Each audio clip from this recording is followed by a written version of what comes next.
राज कालिदास मार्ग, उससे सिर्फ 11 किलोमीटर दूर चिन्हट के गंगा विहार कॉलोनी में उन्मादियों ने इस तरह की हिमाकत को अंजाम दिया।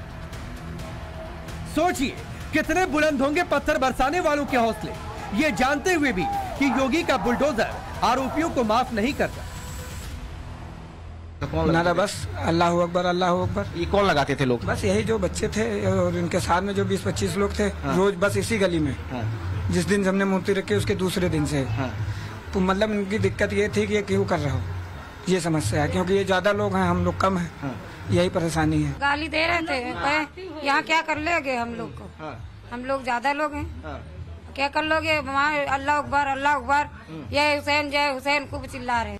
बवाल मचाने वाले झुंड में थे 20-25 की तादाद में, जोर जोर से चिल्ला रहे थे, सांप्रदायिक नारा लगा रहे थे। इस बार घर के अंदर ही घुस गए। पथराव करने वालों में मासूम भी थे और फिर ग्राउंड फ्लोर पर स्थापित की गई गणेश प्रतिमा को खंडित कर दिया। मौके पर मौजूद ये पत्थर बता रहे कि धर्म विशेष के आरोपियों ने हिंदू त्योहारों से नफरत का लेटेस्ट एडिशन लॉन्च किया है। ये देखिए अभी थोड़े पत्थर यहाँ पर दिख रहे हैं कि ये गणपति बाबा की मूर्ति के बगल में है। आपने कह रहे कि कलश स्थापित किया तो टूट गया। कलश देखिए सब वो हो गया, खंडित होने हो गया, नारियल गिर गया, सब हो गया। अच्छा, तो ये कह रहे कि ये जो नारियल इसके ऊपर था ये नीचे गिर गया है, खंडित हो गया है। यहाँ भी पत्थर थे, हालांकि पुलिस जब बाद में पहुंची तो इन पत्थरों को हटाया गया। ऐसा कोई पर्सनल रीजन नहीं है। हम लोग अपने भगवान की पूजा करें भाई, तो उसमें भाई अब अपने घर के अंदर कर रहे हैं। बल्कि भाई अब आप ये बताइए, हर दीपावली आता है, सारे महोत्सव आते हैं, ठीक है, पूजा तो हम लोग अपने घर के अंदर कर रहे हैं भाई, तो उसमें किसी को परेशानी नहीं होनी चाहिए। जिस मोहल्ले में हिंदू घर को टारगेट किया गया वहां मुस्लिम आबादी बहुतायत में। हिंदुओं के सिर्फ 6 से 7 घर बताए जाते हैं, जबकि मुसलमानों के 60 से 70। हिंदू परिवार का आरोप है कि छोटी मस्जिद के पास वाले जिस मोहल्ले में वो रहते हैं वहां पहले ऐसी नौबत कभी नहीं आई, लेकिन इस बार नफरत की इंतहा कर दी। दावे के मुताबिक गणेश आरती के दौरान ही उनके घर के बाहर मजहबी नारे लगाए जाते हैं। मंगलवार को महिला और उसकी बेटी मौजूद थी, तभी पथराव की इस घटना को अंजाम दिया गया। पीड़ित परिवार का कहना है ऐसा करने वाले कुछ पड़ोसी हैं, कुछ बाहर के लोग भी थे।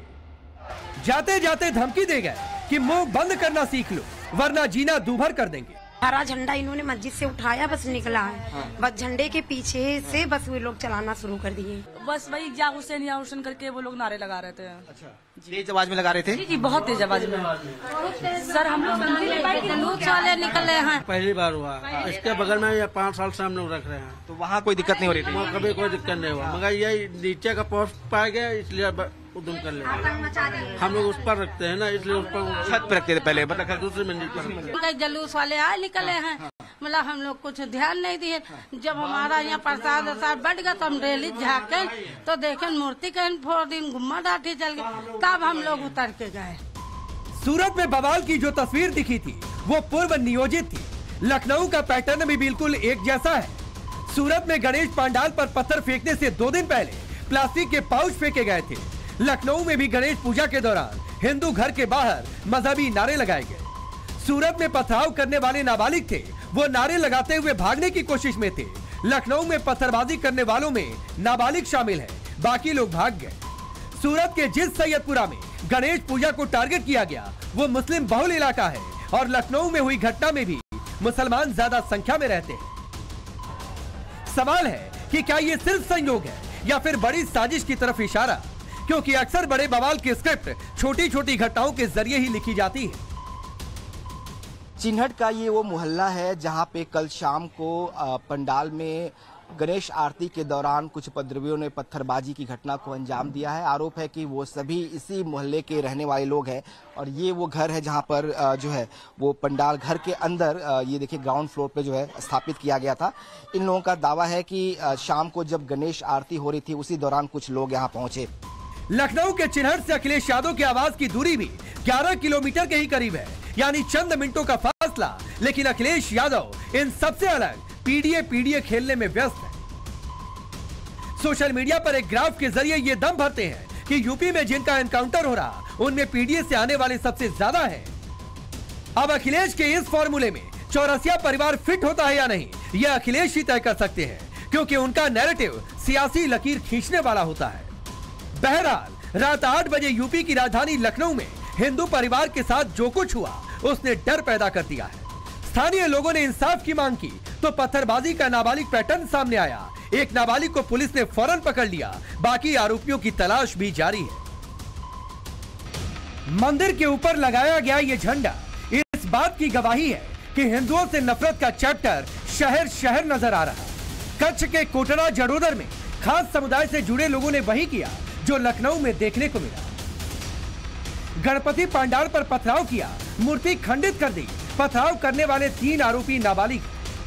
ये वीडियो हम आपको नहीं दिखा सकते, लेकिन जिस तरह नाबालिगों को पत्थर थमाए जा रहे और नफरती चैप्टर उनके दिमाग में चस्पा किया जा रहा, वो सुना जरूर सकते। गणपति ऊपर पत्थरमारो કરવામાં આવ્યો। પથ્થરમારાથી આ સૂંઢ તૂટી પડી હતી। સૂંઢ તોડવાથી પોલીસવાળાને જાણ કરવામાં આવી હતી, પણ પોલીસવાળાએ ભાઈચારો નિભાવતા એ લોકોએ સૂંઢમાંથી ચોડાવી નાખી હતી। આ છે એનું સબૂત। પથ્થરાવ જે પથ્થર મારવામાં આવ્યા હતા એ પથ્થર પોલીસે લઈ લીધા છે। પોલીસે 2 દિવસ રહીને એક્શનની વાત કરી છે। हिंदू प्रतीकों से नफरत की इस कड़ी को एक मंदिर के जरिए आगे बढ़ाया गया। पास ही के मंदिर पर हरे रंग का झंडा लगा दिया और फरार हो गया। तस्वीरें सामने आई तो पुलिस को शिकायत दी गई और फिर दोनों ही मामलों में एक्शन लिया गया। पथराव करने वाले तीनों आरोपियों को गिरफ्तार कर लिया गया, जबकि झंडा लगाने वाले एक नाबालिग समेत 4 आरोपियों को भी गिरफ्तार किया गया। पुलिस का यह एक्शन रातों रात हुआ और मैसेज दिया गया कि हिंदू त्योहारों को निशाना बनाकर माहौल खराब करने की कोशिश की गई तो किसी को बख्शा नहीं जाएगा। एक इन्फॉर्मेशन मिली कि जो एक गणपति जी का पंडाल है वहाँ पे गणपति जी की मूर्ति खंडित हुई है और साथ में बाजू में एक जो मंदिर है वहाँ पे कोई एक फ्लैग हरा लगाया हुआ है। ये दोनों चीज़ को देखते हुए पुलिस ने तात्कालिक स्पॉट विजिट किया और साथ में इस पूरे बनाव की इन्वेस्टिगेशन चालू की। भरूच और संभाजी नगर की ये तस्वीरें रात के वक्त की है, लेकिन इस हंगामे में जो सुनाई नहीं दे रहा वो आपको हम बताते हैं। भरूच में झंडा लगाने को लेकर बवाल हो गया और हंगामा इतना बढ़ा कि लोग सड़क पर उतरा। हिंदू समुदाय का दावा है कि हरे रंग का झंडा लगाने की कोशिश हुई। विरोध किया तो इलाके के मुसलमानों ने हेकड़ी दिखानी शुरू कर दी। मौके पर पहुंची पुलिस ने बीच बचाव किया और आरोपियों की धरपकड़ शुरू कर दी। घरों में छिपे बैठे आरोपियों को पुलिस पकड़ कर बाहर लाई। भरूच पुलिस के सेक्शन से हड़कंप मच गया। बताया जा रहा है कि कुछ लोगों ने गणेश पूजा के विरोध में सारा बखेड़ा खड़ा किया। જે લોકો વિરુદ્ધ આક્ષેપ થયા છે તમામને ડિટેન કરવામાં આવ્યા છે। એ દરેકના શું રોલ્સ છે, દરેકની શું જવાબદારી છે અને જે રેકોર્ડિંગ અમને સીસીટીવી કે વિડીયો મારફતે મળી રહ્યા છે એના આધારે ગુનો દાખલ કરીને આગળની કાર્યવાહી ભરૂચ પોલીસ કરી રહી છે। હાલ અહીંયા માહોલમાં શાંતિ છે। તમામ લોકોને વિનંતી છે કે કોઈ પણ જગ્યાએ કોઈ પણ ઉશ્કેરણીજનક કોઈ ભડકાવે એમાં ભડકાવું નહીં અને કોઈ પણ વિષય ધ્યાન ઉપર આવે તો પોલીસને। महाराष्ट्र के संभाजी नगर में गणेश मंडल के सामने पथराव किया गया। रात के अंधेरे में ढोल बजा रहे लोगों पर हमला हुआ और आरोपी फरार हो गए। सवाल है कि आखिर गणेश पूजा को टारगेट क्यों किया जा रहा? गणेश पंडाल में पत्थरबाजी किसके इशारे पर कराई जा रही और क्यों नाबालिगों का हथियार की तरह इस्तेमाल किया जा रहा? गौर करने वाली बात यह है कि इस तरह के जितने भी मामले सामने आए उनमें पर्सनल रंजिश वाला कोई भी एंगल नहीं। हिंदुओं की तरफ से किसी भी तरह की टीका टिप्पणी शुरुआत में नहीं की गई। फिर आखिर क्यों अचानक इस तरह पथराव किया जा रहा? लखनऊ में पत्थरबाजी करना इसलिए भी हैरान करता है क्योंकि घर के अंदर गणेश प्रतिमा को खंडित करने की कोशिश हुई और पूरे परिवार को धमकी दी गई।